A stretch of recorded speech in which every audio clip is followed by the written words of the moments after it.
বরং এই সমস্ত লোকদেরকে পরিষ্কার ভাষায় বলতে চাই, তারা আলেম ওলামাদেরকে জ্ঞান দিয়ে বেড়ায়, তারা আলেম ওলামাদের সঙ্গে সর্ব অবস্থায় তর্কে বিতর্কে লিপ্ত হয়ে যায়। আলেম ওলামাদেরকে সর্ব অবস্থায় তারা এরকম ভাবে ঠেট দিয়ে যায়। আজকে ফেসবুকে ভিডিও দেখলাম, একজন মসজিদের ইমামকে পিটানো হচ্ছে, সেই মসজিদের ইমামকে এরকম ভাবে পিটাচ্ছে, চোখ দিয়ে পানি বের হচ্ছে। আপনারা অনেক সোশ্যাল মিডিয়াতে ভিডিওটা মনে হয় দেখেছেন। একজন ইমামকে পিটাইছে, আল্লাহর কসম করে বলে সে যার সন্তান, এই কুলাঙ্গারের বাচ্চার বিচার বাংলার জমিন হবে। কথা বলেন মুসলমান ঠিক না? বরং পরিষ্কার ভাষায় বলতে চাই, যারা আলেমদের সঙ্গে গাদ্দারি করবে, ইসলামের সঙ্গে গাদ্দারি করবে, বাংলার জমিন থেকে তারা বেইজ্জত হবে, লাঞ্ছিত হবে, অপমানিত হবে। তারা বাংলার জমিন থেকে লাঞ্ছিত বেইজ্জত হয়ে বাংলার জমিন থেকে বিদায় নেবে। কথা বলেন ঠিক কিনা? আমরা আমাদের পূর্বের ইতিহাস দেখেছি, মুসা আলাইহিস সালাম দাওয়াত দিয়েছে, ফেরাউন তার বিরোধিতা করেছে। মুহাম্মদ সাল্লাল্লাহু আলাইহি সাল্লাম কোরআনের দাওয়াত দিয়েছে, মুহাম্মদ সাল্লাল্লাহু আলাইহি সাল্লামের দাওয়াত দেওয়ার পরে আবু জাহেল, আবু লাহাব, উতবা, সাইবা আল্লাহর নবীর বিরুদ্ধে লেগে গেছে, আল্লাহর নবীর বিরুদ্ধে অবস্থা গ্রহণ করেছে। আপনারা দেখেছেন ফেরাউন পৃথিবীর ভিতরে এমন নিকৃষ্ট, যেই ফেরাউনের নাম পৃথিবীর ভিতরে যত সন্তান জন্ম নেয়, হিন্দু বলেন, বৌদ্ধ বলেন, খ্রিস্টান বলেন, ফেরাউন তার সন্তানের নাম রাখে। জুড়ে বলেন রাখে? কেন রাখে না? সে ইতিহাসের পাতায় সবচেয়ে খারাপ লোক।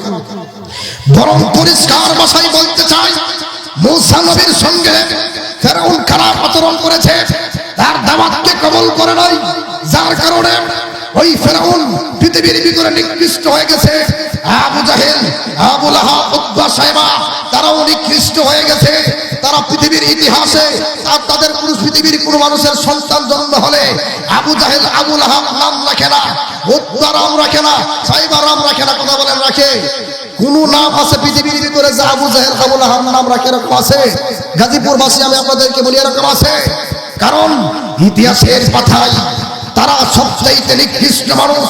আজ যারা বাংলার জমিনের আলেমদেরকে বেইজ্জতি করার চেষ্টা করবে, ওলামায়ে হযরতদের সামনে থেকে বিগত দিনে যারা মাইক কিনে নিয়েছে, ওই সমস্ত নাস্তিক মুরতাদদেরকে বাংলার জমিন থেকে পালিয়ে যেতে বাধ্য হয়েছে, আলেমদের সঙ্গে খারাপ আচরণ করেছে, তারা বাংলার জমিনে টিকতে পারে নাই। আজ যারা বাংলার জমিনে আলেমদের সঙ্গে খারাপ আচরণ করবে, আল্লাহর কসম করে বলি, বাংলার জমিন থেকে টিকতে পারবে না। কথা বলে ঠিক কিনা? যারা বলে ঠিক কিনা? মুসলমান মুসলমান আওয়াজ দিতে হবে, শাহজালালের মতো হুম করে দিতে হবে। কথা বলে ঠিক কিনা? ছুটে আই শাহজালালের নির্ভীক সৈনিকেরা, খতম করে গোবিন্দের ওই জেলা চামুন্ডা গোলা। ছুটে আই শাহজালালের নির্ভীক সৈনিকেরা, খতম করে গোবিন্দের ওই জেলা চামুন্ডা গোলা। ওলিদের এই ভূমিতে, ওলিদের এই ভূমিতে বিপ্লবেরই মশাল জ্বালা, ওলিদের এই ভূমিতে বিপ্লবেরই মশাল জ্বালা।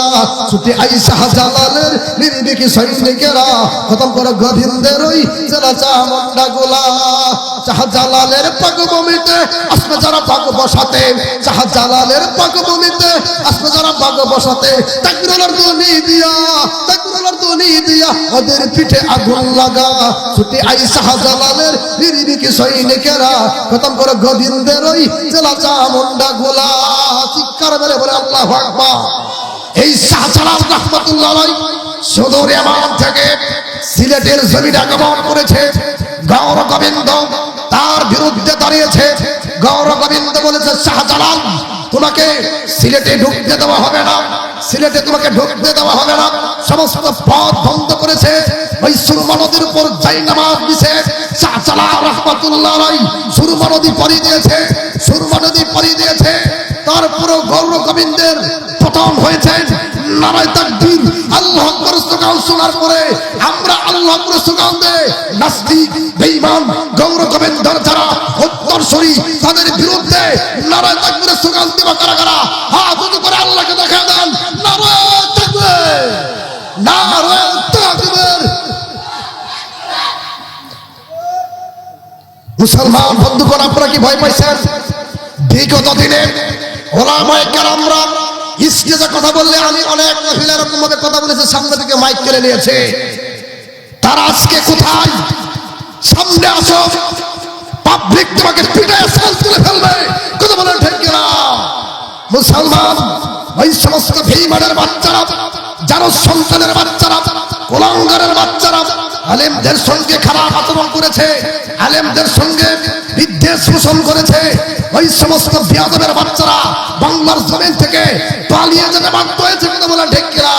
কাজেই 90% মুসলমানের দেশে, যেই দেশে আল্লাহু আকবারের ধ্বনিতে সূর্য ওঠে, যে দেশে আল্লাহু আকবারের ধ্বনিতে সূর্য ডোবে, সেই বাংলার জমিনে ভারতের দালালের বাচ্চারা যদি 1 ইঞ্চি জমি যদি দখল করতে আসে, আমরা কারা কারা জান মাল দিয়ে ওই ভারতের কুলাঙ্গারদের বিরুদ্ধে শাহজালালের এই ভূমিকে কারা রক্ষা করব?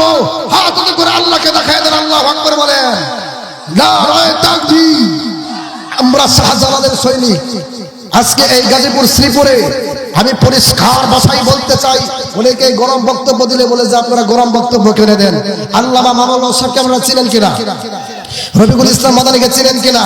হক কথা বলার কারণে দীর্ঘদিন জেলখানার ভিতরে ছিলেন, কিন্তু যারা জেলখানায় বন্দী করেছে তারা কোথায় আজকে? তারা কোথায়? হ্যাঁ, আল্লামা মামুনুল হক সাহেব কোথায়?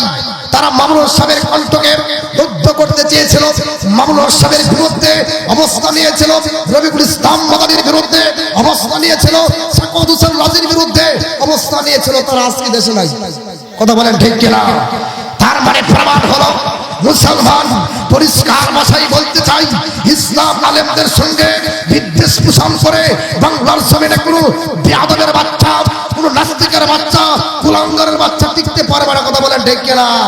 এখন দেশ চেঞ্জ হয়ে গেছে যুবকদের কারণে। কথা বলেন ঠিক কিনা? যুবকদের কারণে ইসলামের বিজয় হয়েছে।